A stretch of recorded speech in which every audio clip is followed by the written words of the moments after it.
Israeli assessments said Hezbollah fired more than 50 rockets toward northern Israel during Passover, a barrage large enough to send civilians across the north into shelters. Sirens sounded across the north. Sirens sent large numbers of civilians across the north into shelters. One rocket struck Kiryat Shmona, injuring 2 people. A separate barrage of around 5 rockets was launched toward the Kiryat suburbs near Haifa. The IDF said most were intercepted, while others were allowed to fall in open areas according to protocol. No injuries were reported from that salvo, but the scale is the story.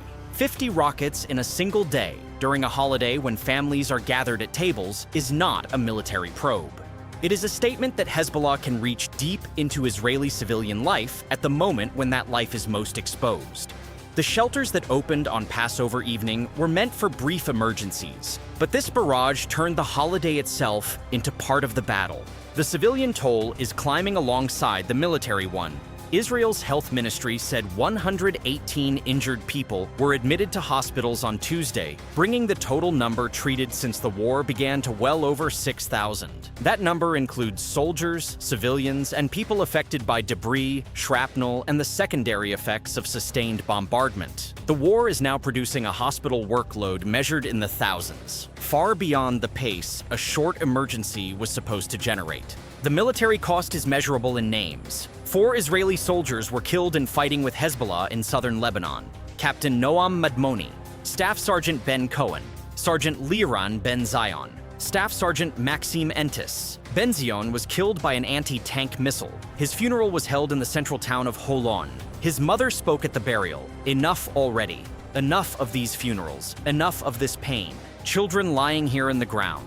What are all these lives worth? What is life worth? Enough of wars. Please make peace already." Those words were spoken at a military funeral in Israel. They could have been spoken at any funeral in any country in any war. But they were spoken on Passover week, in a war that the government says is going well, by a mother who just buried her son. The 48-hour picture is worse than the headline. Dozens of soldiers were reported wounded over a 24-hour period. The latest confirmed fatalities included personnel from the Naval brigade. Israeli reporting says 10 soldiers have been killed in the Lebanon offensive since early March, while the number wounded has climbed into the hundreds. The casualty rate is accelerating. The first weeks produced single-digit daily wounded figures. The most recent 24-hour window produced 48. If that casualty trend holds, it would suggest Israeli ground forces are pushing into terrain where Hezbollah's defenses are more layered and more lethal. The troops are not retreating. They are advancing into the kill zones that Hezbollah has spent years building. Israel is hitting back across multiple domains. The IDF said its strikes across southern Lebanon killed more than 40 Hezbollah operatives and hit dozens of sites linked to the group. The Israeli Air Force struck command centers, weapons depots, rocket launchers, and anti-tank missile positions. The Israeli Navy targeted a Hezbollah weapons depot in southern Lebanon. On the ground, troops from the 91st Galilee Division identified and struck a Hezbollah cell. The 36th Division directed a strike on armed operatives on motorcycles, killing several fighters. Israeli military reporting said the 146th and 162nd Divisions destroyed weapons and infrastructure in the area. The response is coordinated: air, sea, ground, and intelligence operating together to degrade Hezbollah's capacity while the ground forces push forward. 4 divisions operating simultaneously in southern Lebanon is no border patrol. By any practical measure, it looks like a major ground campaign. The 91st, 36th, 146th, and 162nd are all engaged. They are clearing positions, destroying infrastructure, and encountering resistance at every stage. Israeli military sources have pointed to the challenges posed by Hezbollah's tactics: rocket fire, ambushes, and mobility across terrain that Hezbollah knows intimately. The ground campaign is producing results by Israel's account, more than 40 killed in a day, but it is also producing 48 wounded in the same window. The ratio tells you that the advance is contested at every meter. Hezbollah is not collapsing. It is fighting from prepared positions and forcing Israel to pay for every kilometer with casualties that are climbing by the day. It's quite clear that the United States and the Zionist regime are using the facilities of countries in the region to attack Iran, And under such circumstances, international law and the right to legitimate defense allow us to target the source and origin of these aggressions in defense of ourselves. Just in the past few days, there have been reports that American fuel tankers are operating at bases in Saudi Arabia. Neighboring countries face the same situation. Our demand is clear. We expect regional nations under international law to stop the US and Zionist regime from using their territory to attack Iran.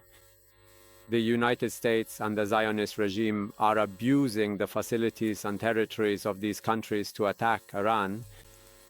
There is also a political initiative to end the war. We have had no negotiations with the United States. What has happened so far is that the United States has submitted a request for negotiations along with a set of proposals which have reached us through some intermediaries, including the President of Pakistan. Our position is very clear. Right now, as the United States military aggression and attacks continue intensely, every single one of our dedicated efforts and the entirety of our available resources are fully committed and devoted to the task of defending ourselves. We do not sincerely or honestly consider these specific claims to be genuine.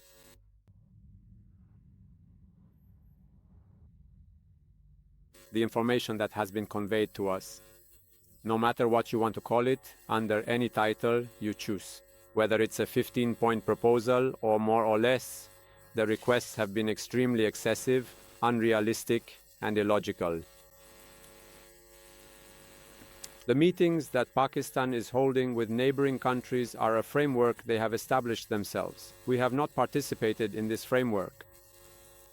The fact that regional countries, neighboring countries, are concerned about peace and security is, of course, a positive and welcome thing.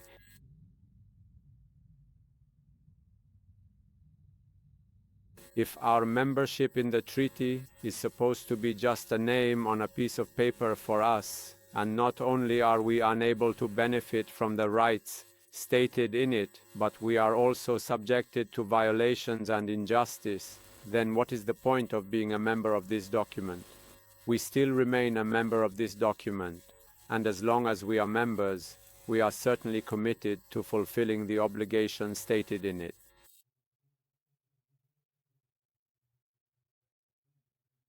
Even more regrettable than this criminal act is the indifference of the agency and the Director General himself. In fact, for the umpteenth time, they have taken a very wrong approach regarding the aggression, specifically the military aggression of the United States and the Zionist regime against Iran's nuclear facilities, and instead of condemning the aggressors and holding them accountable. In his interviews, he uses phrases and statements that make the problems even more complicated.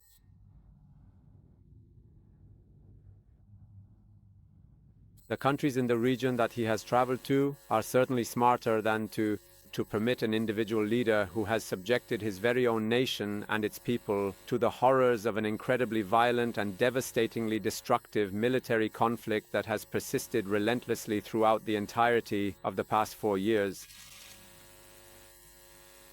and has caused such tragedies for the good people of Ukraine, permit him the opportunity to attempt to extort money from them.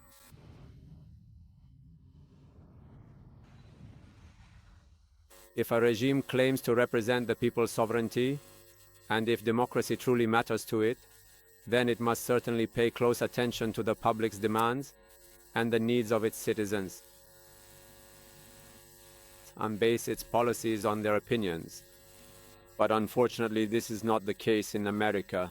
Despite the claim that democracy and the will of the people prevail in America, we know that decisions about matters as important as war and domination are made by a small number of people within a particular circle, perhaps even in coordination with a genocidal regime in our region.